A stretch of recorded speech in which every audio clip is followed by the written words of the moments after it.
3 months of work went into repainting the exterior of this old motorhome. I battled weather conditions, trial and error with products and techniques to finally figure out what worked best for me. In this episode, we're going to show you the final step in the process and share with you how much it cost for this DIY project and, of course, the reveal. I'm Jamie. I'm Linda. And this is Roaming with Rosie.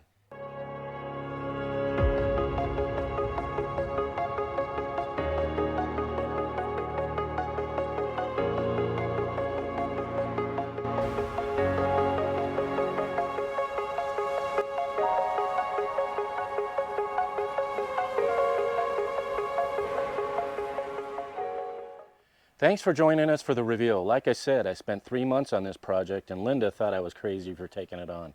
Well, not exactly, but I was really skeptical. I mean, Rosie has definitely aged well for being almost 20 years old, but it was obvious to everyone that we were traveling around in an old RV. Jamie's really talented with fixing, machining, building, designing, and he's even quite the artist. But we didn't have access to a paint booth, and spring in the high desert where our home base is now can get really windy. I just had to trust that he could do it. If you saw some of our earlier videos where we renovated original Rosie, then you know how gorgeous that turned out.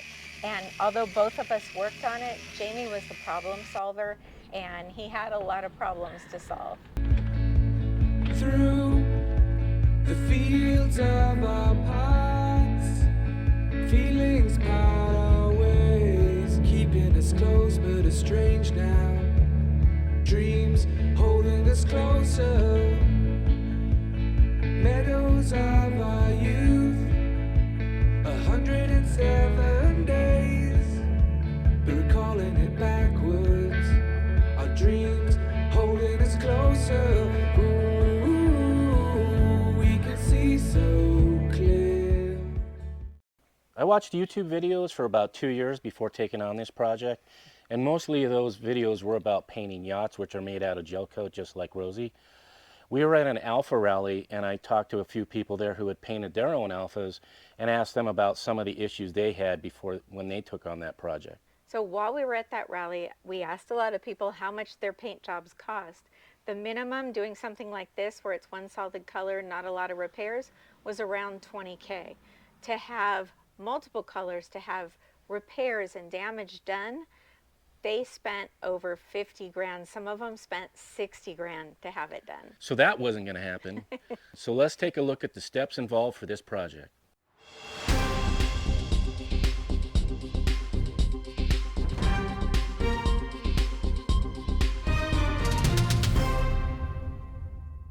Do you have faded or cracked decals on your RV? I'm going to show you a quick and easy way to remove those decals and start off with a fresh slate without doing any damage to this surface underneath the decal.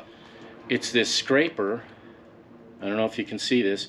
It has a plastic razor blade on it.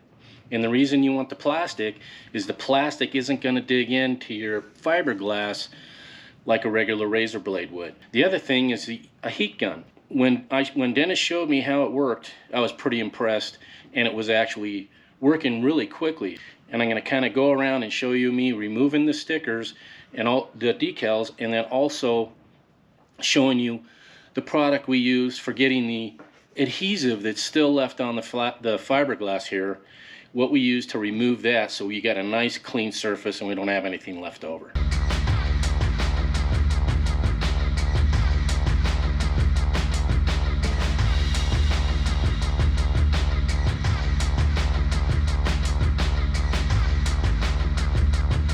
So all the decals are gone. All the old decals that were on here are gone. I've removed all of them. What I got here is spot putty.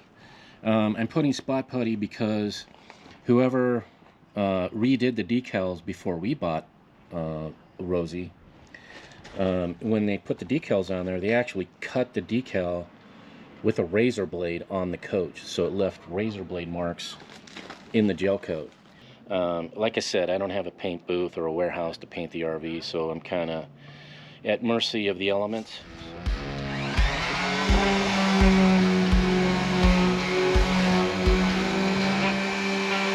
And then we're going to go ahead and paint it, and then after that I'm going to wet sand it, and then I'm going to buff it, and then I'm going to polish it. In the last two episodes, I showed you how I'd remove the old faded and cracked decals from this 2006 Alfa motorhome, and I also showed you how I got rid of all the ghosting and all the imperfections that were left over after I removed all those decals. And finally, it's time to start applying paint. Being that I don't have a spray booth, I'm going to be rolling it. And how I came up with the rolling idea was I watched a lot of videos on how they paint yachts. So after a little bit of trial and error, I came up with the process that actually worked for me, and that's what I'm going to be showing you today. Now that we got it all mixed up, we're going to go ahead and pour ourselves in, I'm going to, like I said, 16 ounces. So I'm going to put 16 ounces of paint in there. Now that I've added my 16 ounces of paint, I'm going to add 4 ounces of the Penetrol. And I just add that to my paint. Then we just want to go ahead and pour that into our bucket here. So now that I put a second coat on the front of Rosie, I'm going to put a second coat on the side here. So I'm going to go ahead and roll that out, and then it's going to be the same thing with this. Once I get it all rolled out, we'll let it sit for 24 hours and then add another coat. We're probably going to end up with 5 coats. So today we got one area that we still need to apply paint, but the roller technique won't work for that. Because we have all these access doors for storage and things of that nature, getting in that with a roller, especially where these hinges are and things like that, it's not going to look real great. And what I'm going to be using is this Rust-Oleum turbo paint. The spray, when you shoot it out, it's actually about 10 inches wide when you spray it out because of the way the nozzle is designed. After you shoot your first coat, or any coat after that, you have to shoot your next coat within an hour or 48 hours. If you do it anywhere in between an hour and 48 hours and you recoat, it's going to crinkle up.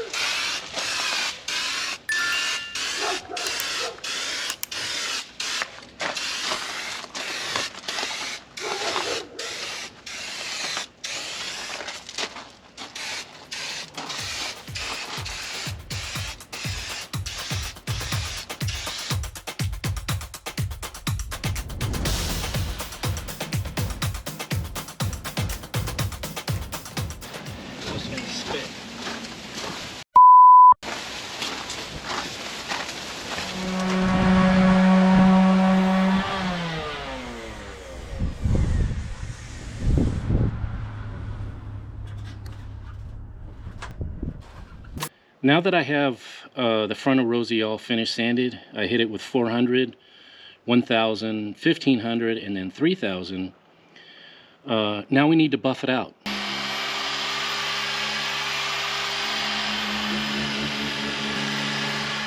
A couple of things about when you're buffing. If you notice, I'm working in the shade. It's probably, I don't know, in the mid 80s right now. So I don't want the sun beating on the compound because it's going to dry it up too quick and not let the buffing pad do what it needs to do. It's really starting to shine up. You can see it from there. You can see how it's really starting to come out and shine up. It's starting to look really good. And then I've also started buffing on the side. I finished sanded all that and started buffing over there. And then once that's completed, I'm going to come back and I'm going to polish. And I'm going to be using a different pad. I'm going to be using a blue pad, which is actually a finish pad. The last step to completion was polish. And of course, we had a heat wave come on, and that affected how much time I could spend during the day working on old Rosie here. And no pressure, but we're actually hitting the road in just a few days. So this took all the amount of time that was allotted. Did he make it? Let's check it out. Today I'm going to be polishing out the RV. I've already buffed it out with the compound and all that. Before I polish, I need to wash the RV just to make sure there's no dirt on there, and then hit it with the degreaser again before I start polishing. Now the next step is polishing. So what I'm doing is I'm using this little buffer that I had, and I'm applying my polish with this. I'm not using it to finish it out, I'm just applying the product with this. What I'm using is the Meguiar's Ultimate Polish. So I'm applying it with this, and I'm finishing it out with this, my dual action polisher. There's no product on here, this is just a finishing pad that's dry. So that's what I'm doing now, so I can finish this all up and make it nice and shiny.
Ready to see the new Rosie? I hope you can see the glossy finish. It's a little hard to capture with the GoPro.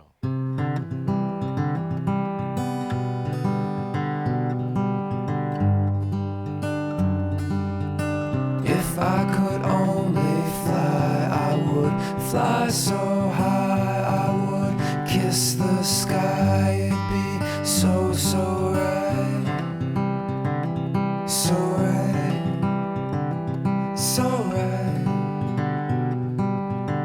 If I could only fly, I would fly so high, I would kiss the sky. It'd be so, so right, so right, so right.